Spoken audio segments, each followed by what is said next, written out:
Good morning, Miss Renee. How are you this morning? Good morning, Vicki. I'm very well. How are you?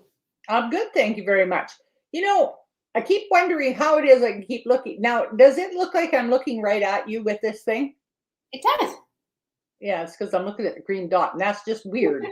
I want to look at your face. Oh, well, anyway. So, did you have a good weekend?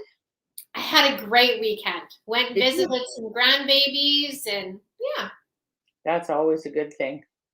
Well, I didn't have grandchildren to visit, but I did clean out my chiclets' pen, dirty little devils. And I tell you, this morning I cut up some pork rind off of a ham. Well, you'd thought I'd give them worms. They were just attacking that like you wouldn't believe. They were so cute. I started locking them up and they're not amused. They don't think that should happen. But oh well. Do you get So quite a few eggs? I've been getting 8 and 9 eggs every day. Do you know how fast that builds up? Right at the moment, I have 6 dozen in the fridge and I give them away regularly. And I have 2.5 dozen in a bowl.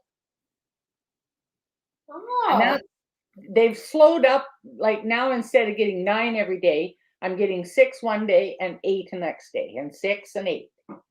It doesn't take long. is that do they slow down in the winter? Yeah, they do. Okay. I heard that and I just Yeah. wanted to know. Well, that's what I'm saying. I was getting 9 a day. And then Mm. now, because it's wintertime and the weather's cold, and if it were to get colder, which it will, they'll slow down even more, but they won't completely quit. Oh, okay. So, yeah, they're so cute. Yesterday, well, I think I told you this, but so I'm out there cleaning their pen, and they are, if I don't let them out where they can make a mess of my flower beds, they run that fence just like a stallion does. It's just ridiculous. But if I turn them out, which I did yesterday, they'll hang around their house and they'll hang around the gate. It's just they got to know they can get out, just like kids. Just like kids, yes. Just I amazing. remember those days. Yeah, yeah. So long as you knew you could go, you were fine. But if you couldn't, that's a crisis. Yeah, exactly. So we've got a subject today. I thought that we could talk about how do we know that we're ready to make a change in our lives for something different? Have you got any thoughts about that? Well, I know personally for myself, when I will try something and become frustrated, and then it seems like I get irritated with everything around me. And then I realize, you know what, you just need to make a change. It's kind of like a new light or a new experience. And then I get all excited again and got my socks on and I'm ready to go. Yeah, well, there you go. I'm not exactly sure what indicates that in my life. When I think about it, people have told me in the past that, oh yeah, you're running again. I go, I am. I thought I just wanted to learn something new, but okay, well, let's go with that. Running, but I don't think that's what it is. I think there are, if you can't handle your situation effectively, then perhaps you're running.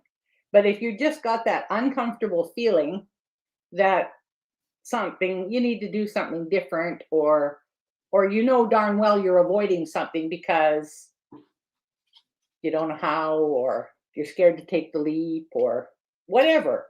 I wrote down some thoughts, and some of them were, when you feel like you're in an uncomfortable rut, which is that, believing there is nothing else. That's another thing that I always thought is, if I felt like I was a victim of my circumstance, then I knew I had to do something, because none of us are victims, you know. Forcing yourself to be content with a minimum wage job, that's another thing, right? Hmm. Lots of people do that. They think, well, I should be grateful I have one. And well, yes, if that's one of the only options you have at the time, but that doesn't mean you should stay there, right? You don't have to stay there. Anyway, Very true. or believing that you should be grateful for the job that you have where someone else determines your value. That's another one. Now, to get out of the familiar but safe rut you're in, then what? What does it take to do that?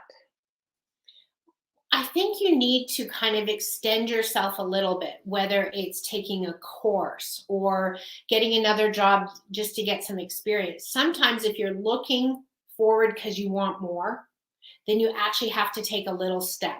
You might not have to change everything at once because sometimes it's too much. Like I know, years ago for me building my career and everything, I would take another course. There's only so many hours in a day. So you Yeah. have to give up a little, but in the long run, you actually get a lot. Well, exactly. Yeah. And my thoughts have been when your frustration gets bigger than your fear of the unknown, like when you're frustrated to the flipping nines, you can go, "Dog." When you find nothing but excuses for why you shouldn't do something new, then you know you should. You That's know, very but true. Very yeah, true. I know. We only know that now, right? Well, Uh, and when I've you're always convincing yourself that it was okay for your mom, so it should be okay for you. You know what I mean? Like a lot of time, I can remember feeling like this in my life. Well, my mom was content with this, so I mean, what's wrong with you, you greedy cow? And when wanting anything more would make you greedy, right? Yeah, That's true. That's true. I grew up that way that if you wanted more, you were being greedy. You should just be yeah. So grateful did for I. what you have. So that's kind of a new way of training my brain now. But Well, when I get antsy over things, I've done this my entire life. I mhm. will move the furniture around. I will Yeah. cook a different meal, or I'm at the hairdresser getting a do-over. Yeah, and those are typical things that I've done throughout my life too. I used to change my furniture around regularly. I mean, it was so obvious to me now what was going on then, but it wasn't then. It was a change, right? Change. And then finally you have the courage to do something new. So what does that indicate? When what's behind you was worse than the unknown, maybe? And Possibly. you either jumped off that cliff or you slipped.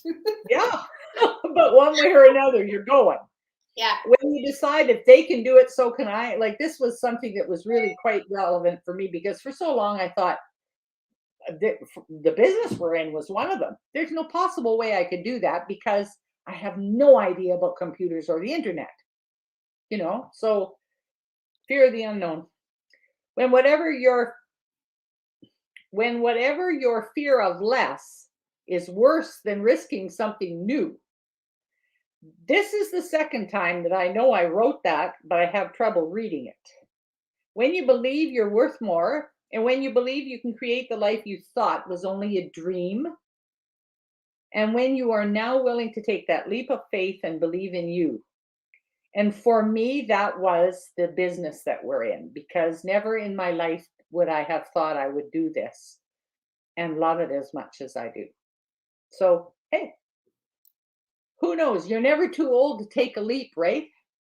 No, you're not. I know for myself, I took a huge leap a couple of years ago. Mhm. And I'll just let you know. So, when I was 52 years old, I learned how to swim. Wow. I didn't know how to swim and I was scared. And my husband, we bought a home with a pool and I was so excited for the grandbabies. And my husband said, "You need to learn how to swim because if something happens to those children, you'd be devastated." And I would. So Yeah. I learned to dog paddle and I had a life jacket on and he taught me how to swim back and forth. So don't come near me because I'll scream, but I'll figure it out. And then the next year, we went on vacation to Jamaica. And my husband, he thought, you know what? I'm going to take us both diving in the ocean. And I went, I'm not going. But I tried and tried. And I tried in the pool and I couldn't even stay under the water. I panicked. Then I heard that they're going to take your respirator out and, you got to share it with someone else. And then you got to take your vest off at 20 feet down under. And I'm like, not happening to me. And then I have a little spite about me. So after a week of him diving and me trying and it wasn't working, the instructor said, "You know what? Your wife will never learn how to dive. It's just not for her. So I'll give you your money back." And then I'm thinking, no, I'm going to try because I'm being a little spiteful. Huh? So the next day he said, "That's our last dive. You better figure it out." So I sat on my husband's feet in the pool, cough, sputter, try and get that mask on and off. Finally, the dive boat came in and said, "Last dive, are you coming?" I said, "Yeah." I jumped off that boat and I went for a 20-foot dive. It Oh, was the most beautiful feeling in the world. I got back on the boat. We went a little farther out and I did a 50-foot dive. Now I've wow. only dove twice now.